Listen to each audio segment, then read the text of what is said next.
அனைவருக்கும் ஆனந்தமான இரவணக்கம். ஆனந்தம் மலரட்டும், ஆனந்த ஒளி பரவட்டும். ஆன்மீக சிவ சொந்தங்களே, ஆனந்த ஒளி ஃபவுண்டேஷன் யூடியூப் சேனலுக்கு உங்களை அன்போடும் ஆனந்தத்தோடும் சிவத்தன்மையோடும் வரவேற்கின்றோம். நமது யூடியூப் சேனலில் தொடர்ந்து நம்ம ஆன்மீக சம்பந்தமான நிறைய தகவல்களை பார்த்துட்டு இருக்கோம். இந்த சேனல் பிடிச்சிருக்கவங்க லைக் பண்ணுங்கள், கூடவே அந்த பெல் ஐக்கானை கிளிக் பண்ணுங்கள், சப்ஸ்கிரைப் பண்ணுங்கள், உங்களுக்கு தெரிஞ்சவங்களுக்கும் ஷேர் பண்ணிவிடுங்க. அப்போ தான் ஆன்மீக தகவல் மற்ற எல்லாருக்கும் பரவும். நாம் இன்னைக்கு என்ன விஷயம் பார்க்க போகிறோம்னா, அடிக்கடி தீட்சை அப்படிங்கிற ஒரு வார்த்தையை நீங்கள் கேள்விப்பட்டிருப்பீங்க. நானும் அடிக்கடி அந்த வார்த்தையை சொல்லியிருக்கேன். அந்த தீட்சைனா என்ன அப்படிங்கிறது ஒரு விளக்கம் உங்களுக்கு தரலாங்கிறதுக்காக இந்த ஆடியோ போட்டிருக்கேன். அன்பான அறிவிப்பு, என்னை தொலைபேசியில் தொடர்பு கொள்ள வேண்டும் நினைப்பவர்கள் காலை 10 மணி முதல் மாலை 5 வரை மட்டுமே தொடர்பு கொள்ளுமாறு அன்போடு கேட்டுக்கிறேன். மற்ற நேரங்களை கூப்பிட வேண்டாம். மேலும் சித்ரா பௌர்ணமியை முன்னிட்டு அடுத்த மாதம் 21ஆம் தேதி ஞாயிற்றுக்கிழமை தெய்வீக தீட்சை வகுப்பு நடத்த போகிறேன். அதுபோல சித்ரா பௌர்ணமி யாகமும் நடத்த போகிறேன். யாகத்தில் மட்டும் தனியாக கலந்துக்கிறவங்க கலந்துக்கலாம். தீட்சை வகுப்பில் கலந்துக்கணும்னு நினைக்கிறவங்களும் கலந்துக்கிட்டு யாகத்திலையும் கலந்துக்கிட்டு சிறப்பு பயன் பெறலாம்.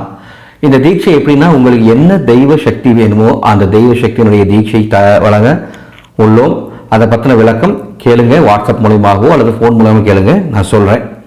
சரி, தீட்சை அப்படின்னா என்ன? இந்த கேள்விக்கு இந்த ஒரு ஆடியோவில் மட்டும் பதில் சொல்லிட முடியாதுங்க.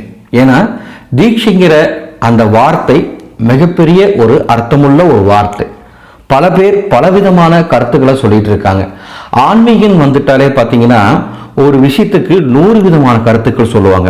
யார் சொல்றது சரி, யார் சொல்றது தவறுன்னு நம்மளால கணிக்கவே முடியாது. அந்த அளவுக்கு நம்மளை குழப்பி விட்டுருவாங்க. இருந்தாலும் உங்க மனதுக்கு யாருடைய வார்த்தை, யாருடைய குரல் உங்கள் மனதிற்கு ஆன்மீக தன்மையை தோன்றுதோ அவங்களுடைய வார்த்தையை முழுமையாக ஏற்றுட்டு அதை மட்டும் பின்பற்றுங்க. இங்க ஒரு வார்த்தை கேட்டுட்டு அங்க ஒரு வார்த்தை கேட்டுட்டு உங்களை குழப்பிக்கிட்டு மற்றவங்களையும் குழப்பிக்காதீங்க. சரி, தீட்சை அப்படிங்கிற வார்த்தைக்கு அர்த்தம், இதுக்கு நிறைய அர்த்தங்களை வரிசையாக சொல்ல போறேன். அதை பற்றி அடுத்தடுத்த ஆடியோல விளக்கமாக சொல்றேன். தீட்சை அப்படின்னா துவக்கி வைத்தல் அப்படின்னு சொல்லலாம். தீட்சை அப்படின்னா தூண்டுதல் அப்படின்னு சொல்லலாம். தீட்சை அப்படின்னா அங்கீகாரம் அளித்தல் அப்படின்னு சொல்லலாம். தீட்சைனா தொடங்கி வைத்தல் அப்படின்னு சொல்லலாம். தீட்சை அப்படின்னா அளித்தல் அப்படின்னு சொல்லலாம். தீட்சை அப்படின்னா சுத்தம் செய்தல் அப்படின்னு சொல்லலாம். தீட்சை அப்படின்னா தொட்டு காட்டுதல் அப்படின்னு சொல்லலாம். தீட்சை அப்படின்னா சுட்டி காட்டுதல் அப்படின்னு சொல்லலாம். தீட்சை அப்படின்னா அடையாளம் காட்டுதல் அப்படின்னு சொல்லலாம். உங்களுக்கு இப்ப தலை சுத்துமே. தீட்சை இந்த மாதிரி எந்த மாதிரி வேணா சொல்லலாம், எந்த மாதிரி வேணா தீட்சை சொல்லலாம். நல்ல ஆழமா ஒரு விஷயம் புரிஞ்சுக்கோங்க அன்பு சொந்தங்களே. இந்த எண்ணங்கள் இருக்கு பாத்தீங்களா, இந்த எண்ணங்களுக்கும் நமது உடலுக்கும் மிகப்பெரிய நெருங்கிய தொடர்பு உண்டு. எண்ணங்களுக்கும் உடலுக்கும் மிகப்பெரிய தொடர்பு உண்டு. அதே மாதிரி இந்த எண்ணங்களுக்கும் நம்மளுடைய மூச்சு காற்றுக்கும் மிகப்பெரிய தொடர்பு உண்டு. நல்ல ஆழமா சிந்திங்க. நீங்க வேகமா படபடப்பா இருக்கும் பொழுது உங்க மூச்சு காத்து ஒரு சீரா இல்லாம மேலும் கீழுமா ஒரு சீரற்ற முறையில உள்வாங்கி வெளியே வரும், வெளியே வாங்கி உள்வரும். அந்த சமயத்துல உங்களது எண்ணங்கள் ஒரு நிலையில் இருக்காது. நல்ல எண்ணங்கள், நல்ல ஒரு முடிவை அந்த நேரத்தை எடுக்க முடியாது. இதே ஒரு அமைதியா ஒரு 10 நிமிஷமோ ஒரு அரை மணி நேரமோ மெடிடேஷன் பண்ணிட்டு அல்லது ஏதாவது கோயிலுக்கு போயிட்டு திவ்யமா தரிசனம் பார்த்துட்டு அந்த கோயில் ஒரு 10 நிமிஷம் உட்கார்ந்து இருந்துட்டு ஏதாவது ஒரு எண்ணங்களை நினைச்சு பாருங்களேன். அந்த எண்ணங்கள் பசுமையா இருக்கும், நேர்மறையா இருக்கும். இது வந்து என்ன தெரியுது, நம்முடைய எண்ணங்களுக்கு இந்த உடலுக்கும் இந்த மூச்சு காற்றும் ஒரு தொடர்பு உண்டு அப்படின்னு தெரியுது. ரைட்டுங்களா? அதை போல நம்முடைய எண்ணங்களுக்கும் மூச்சு காற்றுக்கும் தொடர்பு இருக்கிற மாதிரி நம்முடைய எண்ணங்களுக்கும் நம்ம உடம்புல இருக்கிற சக்கராசுக்கும் நெருங்கிய தொடர்பு உண்டு. நம்ம உடம்புல 7 விதமான சக்கராஸ் இருக்கு. அதை பத்தின அடுத்தடுத்த ஆடியோ நான் விளக்கமா சொல்றேன். சரிங்களா? இந்த தீட்சை அப்படிங்கிறது என்னன்னா, அஞ்ஞானத்தை அழிப்பது. அஞ்ஞானத்தை அழித்து மெய்ஞானத்தை அடையாளம் காட்டுவது, அதுதான் தீட்சை. ஒரு குரு தன்னுடைய மாணவனுக்கு தொடுதலின் மூலமாகவோ பார்வையின் மூலமாகவோ அவனிடம் இருக்கும் அஞ்ஞானத்தை அழித்து ஆணவம், கோபம், சாபம், குரோதம், மாயை, கண்மம் போன்ற பல பல அஞ்ஞானங்கள் இருக்கு, பல அசுத்தங்கள் இருக்கு. அந்த அசுத்தங்களை எல்லாம் நீக்கி சுத்தத்தை ஏற்படுத்துவதுதான் தீட்சை. இந்த ப்ராசஸ் தான் தீட்சை. இது பெரிய ப்ராசஸ்ங்க. தீட்சை அப்படிங்கிறது மிகப்பெரிய ப்ராசஸ்.